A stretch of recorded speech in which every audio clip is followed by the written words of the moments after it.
أعوذ بالله من الشيطان الرجيم بسم الله الرحمن الرحيم هو الذي جعل الشمس ضياء والقمر نورا وقدره منازلا لتعلموا عدد السنين والحساب ما خلق الله ذلك إلا بالحق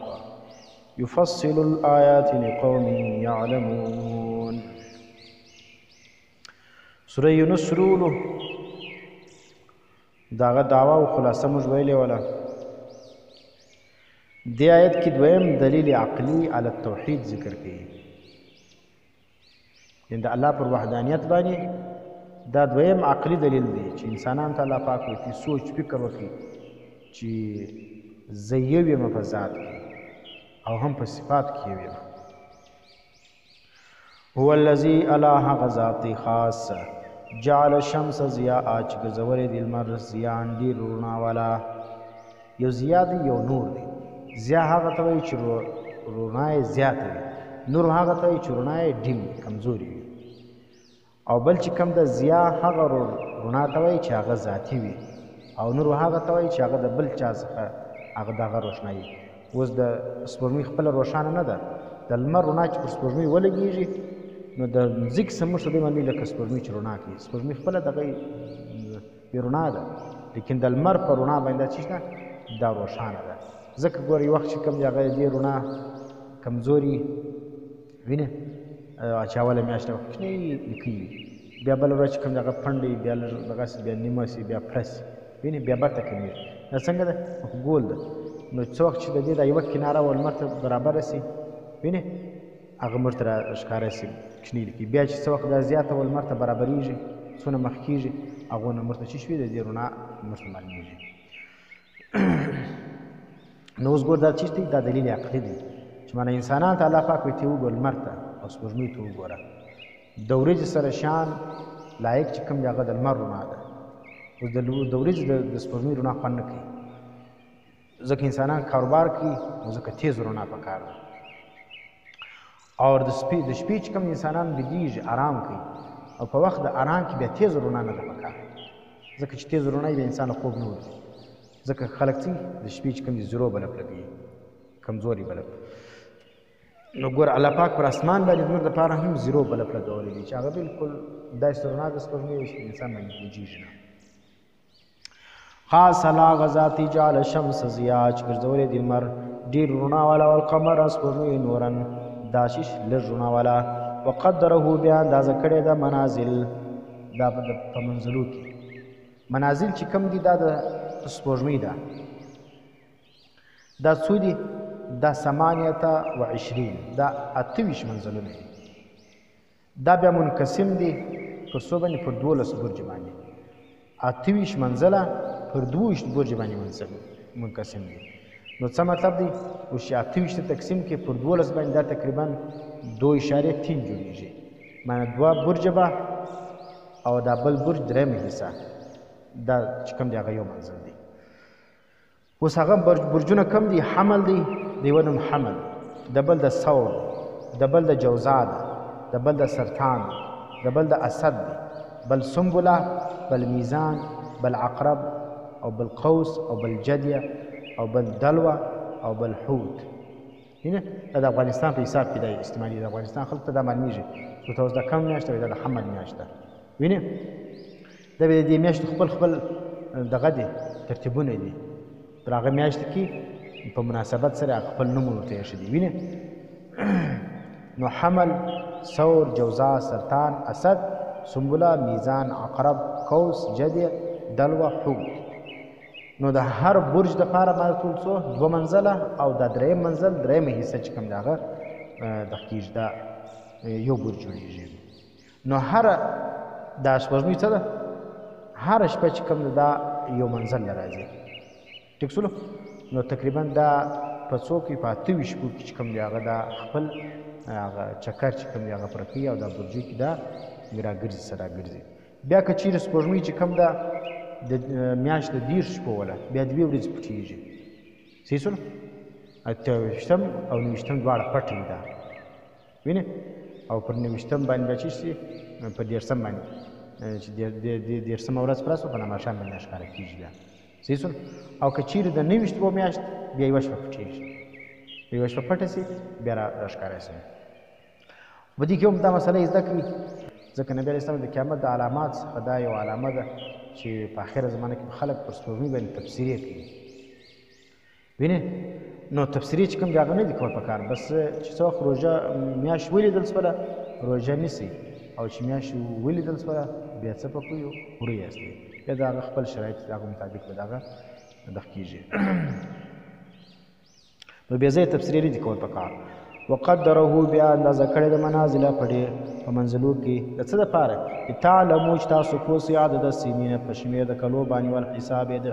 حساب د میاشتو باندې یا د ورځو باندې وینې کال وشمېرې او حساب د ورځو او د میاشتو وکړې د دې دپاره الله پاک د سپوږمۍ دغه کړی اوس یو د لمر یو لمریز کال دی یو چې کوم دی هغه د سپوږمۍ کال یو قمري کال دی یو شمسي کال دی انګریزان چې کوم دی هغه شمسي کال د جنوري فروری مارچ وینې دا به شمسي کال دا د لمر په حساب باندې دا بدلیږي نه اوس ګردو مراغه رقم میاشتې معلومې دي یوه میاشت 10 بل چې کوم دی هغه ده یو 10 وي صحیح شولو یو فروری چې کوم د هغه د 28 یا د 29 راځي صحیح شولو د 10 هغه نه راځي اوس دا نور ګردې میاشت چې کوم دی هغه برابر دي 10 یا 29 یا 29 30 یا 31 به وي بیا او د سپوږمۍ د چې کوم دی هغه بیا هغه د بیا د 10 یا د 29 راځي 29 بس د یو 10 د بیا نه پکې راځي صحیح شولو نو لږ شپې چې کوم دی هغه تقریبا د شمسي کال او د قمري کال مابین کې فرق راځي صحیح شو نو دغه چې کوم دی بیا ځکه داسې د روژه اوس ګوره لږ شپې دې خواته ده د روان کال به دا اوس زموږ څومره روژه ده مثال 15مه روژه ده صحیح شول د روان کال به دا شپې چې کوم دی هغه تقریبا زموږ بیا 25مه روژه وي وینې دونه که د لږ شپې بیا خواته تللي دورې یخ خواته روان نو دا الله پاک دا د دې دپاره ما مقرر کړي لتعلموا عدد السنین چې تاسو پوه سئ په شمېر د کلو باندې والحساب او په حساب د میاشتو د ورځو باندې ما خلق الله ذلک الا بالحق نه دي پیدا کړي الله دا مګر دپاره د اظهار حق د الله پاک د لمر او سپوږمۍ ګوره سوچ وکړه فکر وکړه چې دا څنګه د ټیم پابند دي د لمر ورځ موږ نه ولي چې ناوخته راوختې وینې لیکن موږ ګور لمانځله کله پر یوه ټیم راپورته کله پر بل ټیم راپورته کله پر یوه ټیم کړی کله پر بل ټیم کړی موږ خپل طبیعت وینې نو په دې کې الله پاک تا ته نصیحت درکړي چې لمر دا رقم پابند دی ګور فکس ټیم چې ګور نقشه کم تیار شوې دایمي نقشه ته وګوره پای کې 10 کاله مخکې به ښودلي چې په فلاني ورځ باندې به لمر پر دا ټیم راخېږي او پر دا ټیم به پټېږي نقشه څه موږ تیار کړې ده دایمي نقشه دا ټیم به پټېږي دا ټیم به راخېږي دا ټیم به غرمه وي دا ټیم به ماپښین وي د هغه ټیم څه لمر بیا نه دغه کېږي وروسته کېږي نو ځکه الله دا ما دې دپاره کړي دي چې دغه حق ښکاره سي وینې نو انسان هم پکار دی چې هغه چې وکړي د وخت پابندي وکړي لکه لمر چې د وخت پابنده دی نو موږ به هم د وخت پابندي کوو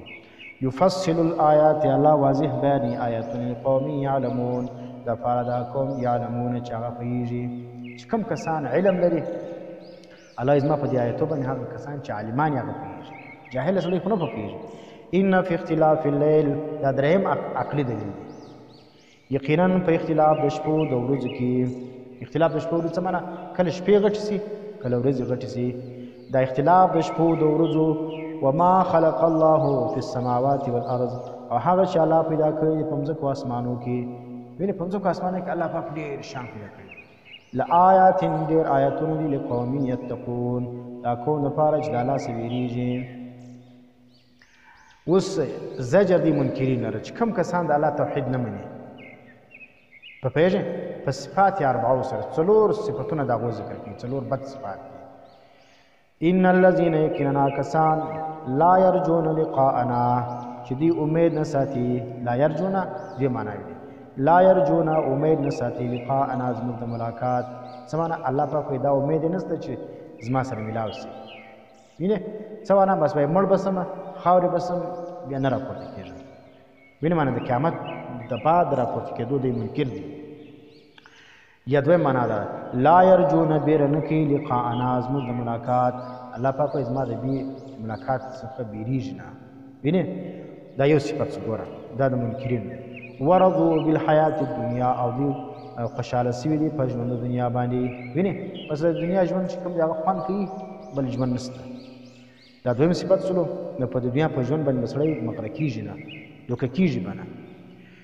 واطمئنوا بها، او بل دا دی خوشحاله سوي دي په دې ژوند باندې، مطمئنه سوي دي، بس د هغه ژوند مې دی، بل ژوند نشته. دا درې صفت سلو. والذین هم عن آیاتنا غافلون، دا څلورم صفت دی د دې که چا د منکرینو. ها کسان چې دی عن آیاتنا زموږ د آیاتو څخه غافلون، ناخبره دي، قرآن ورته پروت دی وایي نه، وینې یا وایي یې په مطلب یې نه پوهېږي. نو زما د آیاتو څخه غافله کسان دې دپاره الله پاک چیش کړی دي، دا زجر ورته بیان کړی دي. منکرین لپاره څلور صفت دي سلو. یو امید نه لري د ملاقات الله زما د ژوند د دنیا په ژوند باندې دی چیش دی راضي دی، او په دغه باندې مطمئن هم دی. او الله زما د آیاتو څخه دغه ځمکو اسمان د مخلوقات دا دونه شیان پیدا کړي، په دې کې دې سوچ نه وایي سړی، وینې نو الله دې دپاره زجر ورکړي. اوس دا زجر ته ګوره، دا کسان چې دغه څلور صفت پکښې دي دې کوم ځای دی؟ توشه ځای دی ورته ګوره. اولئک دا کسان مأواهم ځای د دې به النار اور وي. ورته ګوره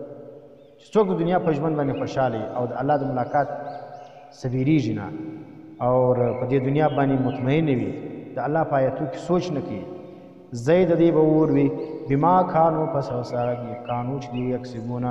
کم کارونه دوی کول، چې کم عملونه اوس دی کوي د دا څلور صفات په وجه باندې دا شیش به وي، د دې ځای به اور وي. اوس بشارت ذکر کوي. د بشارت معنی زیری. اوس بیا هغه کسان لري چې کوم کسان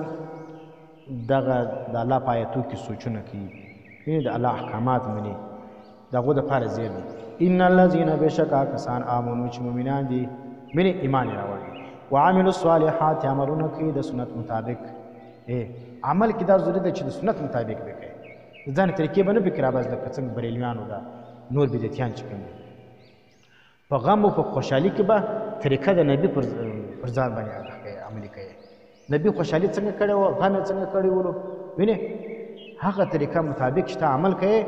نو بیا به څه شوي دا ستا دپاره دا بشارت دی. یقینا هغه کسان چې ایمان یې راوړی دي، عملونه کړي دي نیک، یهدیهم ربهم، وبرسوي رب د دوی بایمانهم، په سبب د ایمان د دوی باندې. وینې څه معنا؟ منزل مقصود چې جنت دی هغه له دې ورسي. تجري بهیږي به من تحتهم لاندې تر دې الانهار ولې، وینې تر دا بنګلو د دې لاندې به څه بهیږي؟ ښایسته ښایسته ولې به بهیږي د شیدو د شاتو مختلف دغه فی جنات النعیم، په دا نعمتو په جنتونو کې. وینې جنات النعیم د نعمتو چې کوم جنتونه دي، مختلف قسم نعمتونه په هغه کې به څه شوي دي؟ دغه به بهیږي. دعواهم فیها سبحانک اللهم، بلنه د دې به اوس دلته دنیا کې خدای بدنیتۍ شروع دي، یو پر بل باندې نیت بد، یو بل ته بدې خبرې کول، وینې یو څوک د بل چا څخه ښه خبر نه اوري. جنت کې دا بدې خبرې نشته. دعواهم بلنه د دې به فیها په دې جنت کې څه وایي؟ سبحانک اللهم، سبحانک اللهم یا الله ته پاکې، وینې او بل به وتحیتهم پیشکشي د دې به مبارکي د دې به فیها په دې کې به سلام سلام وي. وینې سلام چې سلام څه معنا؟ بېغمه سه، سلام دعا ده. اوس موږ داسې یو بل ته سلام ووایو، السلام علیکم، معنی سلام دې تا باندې، ما د خاصه بېغمه سه، تا ته هېڅ نقصان نه در رسوم. او د چا چې نیت سره باندې هغه یو بل ته سلام نه اچوي، ولې هغه یو سره ګورو. نو دلته چې سلو په جنت کې دا نشته. یو بل ته به دا دي چې یو بل ته تحفه پیشي، یا څه مطلب یو بل ته چې دي پیشي سره ملاقات سره کوي، څه به کوي؟ څه به وایي؟ سلام سلام به وایي. وآخر دعواهم، او آخره وینا د دوی به چې معنا چې څه وخت دوی بیا سره ملاقات ختم سي، یو د بل څه جلا کېږي، او آخره بلنه د دوی به چې شوه الحمدلله رب العالمین، چې ټول تعریفونه د خدای توب الله له دی چې رب دې ټول عالم